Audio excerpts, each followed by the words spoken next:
one of the Bitconnect Kingpins, one of the guys at the very top of that pyramid scheme, has finally been arrested. And today we're going to talk all about that, so stay tuned. So it's finally happened. One of the top guys in the Bitconnect empire has been arrested, as I briefly mentioned at the top. This story came out about a week and a half ago. I've been putting off making this story because I wanted to see if more information would come out. They nabbed this guy, and I was hoping maybe they'd be able to break this guy and he'd spill the beans on other people at the top of the Bitconnect empire. But that doesn't seem to be happening as of right now. It could potentially happen more in the future. So let's just go over the story as we have it right now. And you can see police nab alleged boss behind Bitcoin pyramid scheme Bitconnect. So police arrested Devesh Darj, I believe that's how you say his name, an alleged leader of Bitconnect, a sketchy now defunct Bitcoin trading operation blasted by critics as a Ponzi scheme, at Delhi airport on Saturday, according to local news reports. Again, this article is about a week and a half old. He arrived on a flight from Dubai in the United Arab Emirates, where he was based. A very expensive place to live. I wonder how he got all the money to live there. This is the guy right here. This is his picture. This is what he looks like. He was actually at several of the Bitconnect conferences. Most of the people who did videos for Bitconnect, they've removed all those. But if you remember in the past, I believe Crypto Girl or Crypto Chick, I think was her name, she did an interview with this guy. So he was definitely on the forefront.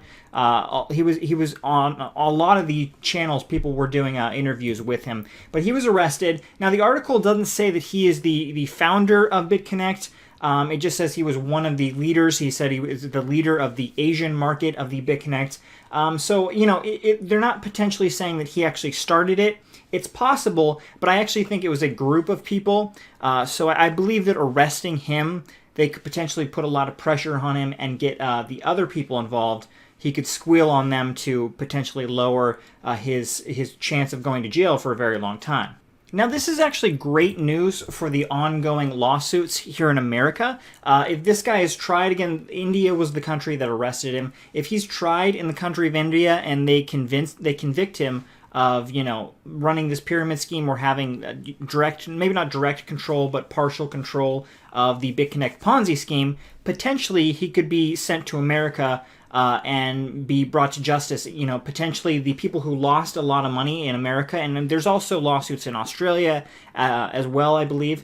They could potentially sue these people for the money that they lost, the Bitconnect funds, the millions, potentially even billions that was lost, if it's found that this guy did run Bitconnect. Now, I did say I don't think it was one guy that run it. It was a vast organization. A lot of effort went into it. Again, it was obviously a Ponzi scheme, but it was probably one of the most well-organized Ponzi schemes of all time. So there was a lot of people involved in running this.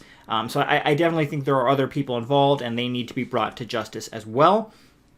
Again, this could be very bad for some of the top promoters here in America, Craig Grant, Trayvon James. If this guy squeals and talks about all of them and says, you know, these guys, Craig Grant, I talked to these people directly. They knew it was a scam. I told them it was a scam. They could be in really big trouble as well. So everyone from the very top, if there are people higher than him, to, you know, people lower than him like Craig Grant, Trayvon James, they could all be in big trouble if this guy decides to talk. And I do think this guy eventually, I thought it might happen right away, but I do think eventually this guy will start to talk and start to give details about it, because if he doesn't, you know, if he doesn't get other people involved, say, you know, these other guys were doing this, these other guys were doing this, I wasn't the guy controlling all of Bitconnect. If he doesn't do that, he's going to go to jail for a long time, you know, 20 plus years for fraud on money. Many countries are going to, you know, charge him in fraud if that turns to be the case. So I definitely think this guy is going to start talking. Another great thing about this guy being arrested is it's going to, you know, show people who are frauding people in the crypto world, it's going to show them that you can't get away with this. Even though it took, what, you know, 6, 7, 8 months to arrest this guy, the guy of one of the biggest Ponzi schemes of all time has eventually been arrested. Again, we don't know for sure if he ran it, maybe a group of people, but this shows that, you know, the police didn't give up on this. They are still investigating this.